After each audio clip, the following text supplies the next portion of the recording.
the new grain corridor deal and the impact on the markets. Jerry Gidel is ready to analyze all of that and more right here on Connected Farmer, your channel to keep you up to date with the latest trends in agriculture and livestock.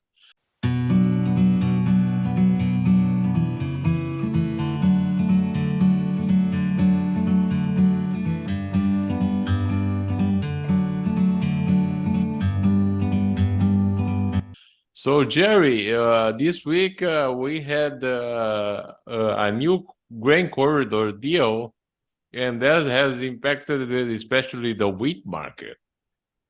Well, it was pretty bizarre situation back and forth. This humanitarian corridor that seems to have kind of developed, and that as we got into Tuesday and Wednesday this week, some people didn't see anything happening, so they thought the thing was suspended by the Ukrainians. The Ukrainians came back that same day, I think it was on Wednesday, and mentioned that no, it's not suspended. Then all of a sudden we started to see some ships moving through again. So they had a lull in there, and some people interpreted that as a some type of a shutdown. There has been some conflict, and there's been the Russians that keeps keeping after these boats that are kind of hugging the shore there of the Black Sea, and that along the way. But definitely, there's lots of other things bouncing around this week. We had the Argentine election. We went from 3 candidates now to a runoff for the Peronist and this new Libertarian fellow that came on the scene. The Peronist is the economics minister that was in the previous and the current administration, I should say, from there. And so he was kind of interesting. He was able to, I think this was afterwards. He did not promote this idea until after he was in the runoff with the other fella, but he's promoting the idea that we've had some promotions of dollar denomination sales of soybeans. He's proposing that wheat, corn, meal, that type of thing, all could be done with that type of proposal. To some extent, the weakness of the peso down there definitely makes it a tough one for people, and that. So the beans have had some saviors along the way here in the last year and a half, but there hasn't been much in the corn side of things. And they had a really rough harvest last year, so that makes some sense that he's offering that out. But that's one of the powers of be here when you're dealing with people that are in the administration currently. They can offer things that the person that is not elected can't do. Yeah, but soybeans, on the other hand, it didn't suffer the same kind of pressure that wheat had. We can say the same thing about corn. Oh, no, they all backed off. It started that way. Wheat kind of stabilized and had a better middle latter part of the week, and that's good for them, I guess. It's kind of interesting that we also had a very hefty rain that hit Cordoba, Santa Fe, near Buenos Aires. The state of Buenos Aires wasn't as much, and that's where a lot of the wheat's at. So I think you're exactly right. The wheat was a little bit firmer, relatively speaking. It should be. God, the world's still got a substantial reduction here, at least 20 million metric tons from last year. But the market's basically been staring at Russia, kind of keep pounding the market here to get their stuff sold, and they're off, despite them saying they're only going to sell things at a certain price. I'm not sure that's the case along the way from that point. The other thing that earlier in the week here you would think would have been a positive for this market was the weekly harvest progress. We jumped up to 76% from the 62, I think it was, and corn went from 45 to 59%, just right there at the kind of the historic level of 60%. So the 60% situation usually is like, okay, we got to get going here. We got to attract corn that's coming into the elevators here and getting it moved into our system. Because there's a certain grace period of sometimes 7, 10, maybe 20 days to make a sale before you have to determine if you're going to put it into physical storage at your elevators. And that's so usually that's a positive, that because the commercial world doesn't do them a lot of good if it gets put in there and all of a sudden there's a 10 or 15 cent drop charge, and they got to end up, pick that up. They just as well pick up the price right now and not have to jack up their price to get it along the way. Also, another interesting factor that jumped in here early week was the fact that the U.S. and China signed a interesting trade agreement. They've been used to do this a lot back in up through 2017, but officially since then they haven't done this. They have these trade missions that come through, and they're talking to various local co-ops and people like that. They had an opportunity out in Iowa to talk about putting together a general interest in buying soybeans and corn, and that no specific amounts. And to some extent, since it's been so long since we've had it, a lot of people were kind of skeptical, and I am too, that really suggests we're going to see a big amount of purchases. But interestingly enough, that China did end up having an overnight sale the next day, and they've had another one this week accordingly. So, but that's interesting in the fact we've had these kind of interesting little tidbits, but the market was just in a lackluster scenario after it set back there on Monday or Saturday. Well, it dropped ahead of the weekend because of harvest, and then in Monday it did the same, and the exports didn't get them excited. So all of a sudden we were kind of waiting around till we got the exports yesterday, and they were solid, 50 million each on corn and beans, and that new export sales. But only today did we finally get some excitement going here, really on the fact that the U.S. decided that there was some Iranian missiles that were in Syria. And so that kind of sparked up the whole Mideast situation. And also, it turns out this afternoon, the Israelis were advancing into Gaza. So that issue could definitely get heated up big time this weekend, and could be a factor when we get back on Sunday night into Monday. Well, and the week also began with some reports of a delay of Brazilian soybean planting. And at the end of the week, there were several reports saying that it was a major delay, maybe 10 percentage points behind last year or more. Yes, there was one that came out here just this afternoon, looking at the number here. I think that, interesting, I think I sent it to you, but I'm not sure. It's over on my printer here. Hold on a second. The Brazilians, one of the trade people down there projected this week's Brazilian bean planting is only at 38%. That's down from normally 52%. That's a significant setback. And that's, I think, also a big feature in this thing.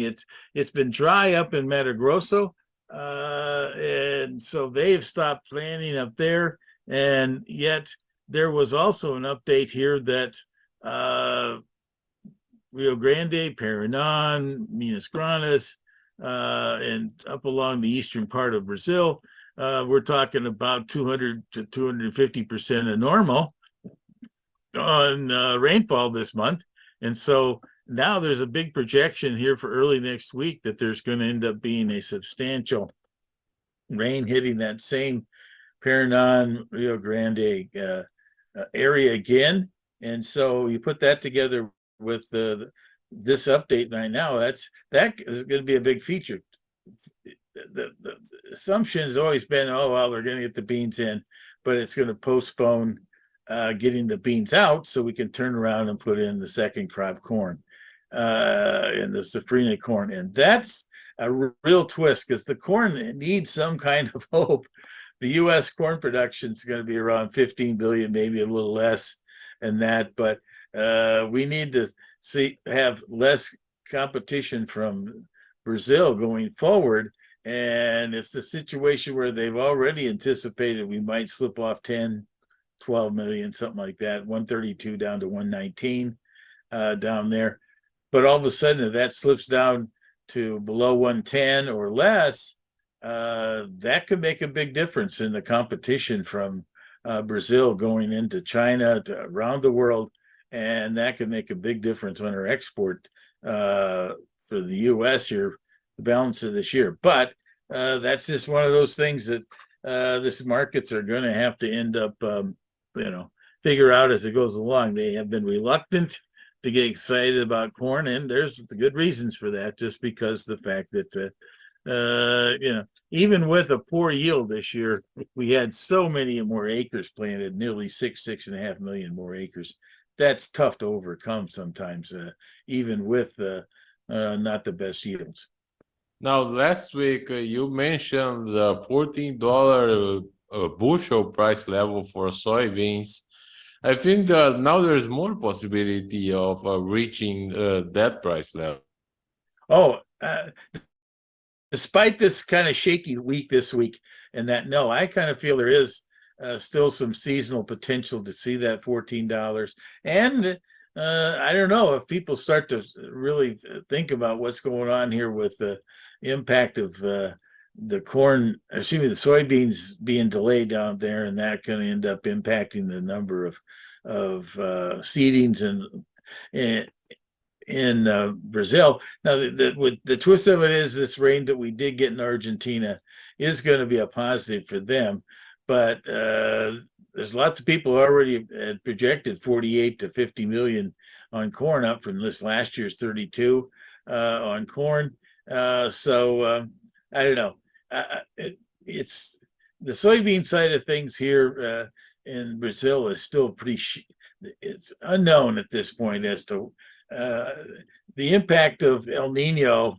Traditionally, is getting the moisture that we're seeing in the southern part of the country going on right now. But the problem is it doesn't seem to go very far north.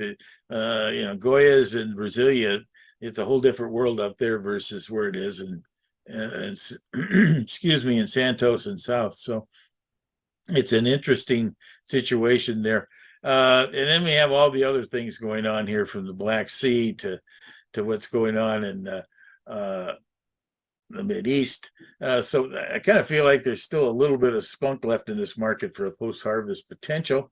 We had everything ready to go, but I think the market was still a little gun shy about uncertainties here about what was going on in shipments out of the Black Sea. And right now, there's going to be some shipments, but I don't think it's going to be overly large at this point. And I kind of feel like that there's still a chance for that. And maybe corn will even get a chance to get up to that 525, 530, maybe 535 level. Those are things I keep looking forward to later this fall to utilize as opportunities for marketing on both of those. And so hopefully that we still got about 3 or 4 weeks, probably 4 weeks till right around Thanksgiving or so, when the U.S. fall shipping period kind of grinds to a halt when the Mississippi River slows down. So that's still on my radar. Let's hope it gets there. Now, there is another thing. We had a bearish cattle on feed report. Have you taken a look at that? I did, and that's very helpful for us on our domestic demand. We put more placements in.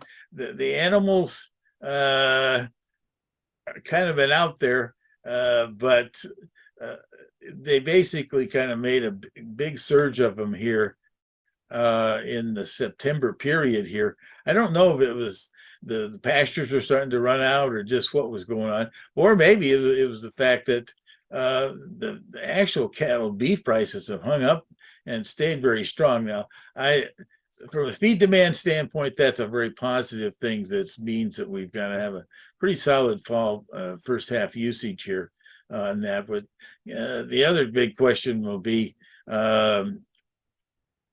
the hog numbers that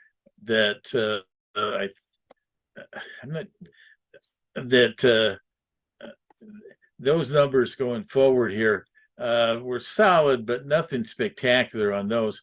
And then chickens have been going along. I kind of feel like our feed demand numbers are going to be good, and also the price is down substantially. So I think that we've got a chance to put together a pretty good feeding number. This last year we had a very good number, despite the fact we had very high prices, primarily because there was just fear that there wasn't going to be corn available, so people were grabbing it and putting it in their own storage. All right, and what about next week? Well, I'm kind of anticipating that this market's going to have a Halloween scare here and get some excitement back into it here. Then the November number this month is going to be out on the 9th, so it's a little earlier than we've had the last few months. They're usually about the 11th or 12th, and so we've got a short period in there. The big question is, will we see the U.S. The trade want to take these yields down a little bit more? I guess I'm a little gun shy on that one myself. There hasn't been a great tradition of having 3 months, 3 different times in a row that the USDA takes corn and soybean yields down from there. But, I still think that there's still some issues out there that haven't totally been reconciled at this point from the standpoint of the Eastern Corn Belt yields have hung in there and done, admirable job. I'd have to say the west of the Mississippi, it's been up and down. It's good, bad, and there's good yields, there's bad yields. They can be close to each other. There's not you get out in the plains itself, and other than if you irrigated, you got a crop on corn. But if you didn't, it was a tough summer again out there. So longer term, I think there's going to be enough uncertainty. This market's going to be a little firm going into that November 9th report. All right, we'll take a look and discuss again next week. Thank you, Jerry. Yes, well, I'll have my expectations for numbers ahead of the report. So hope everyone has a happy and exciting Halloween. You bet.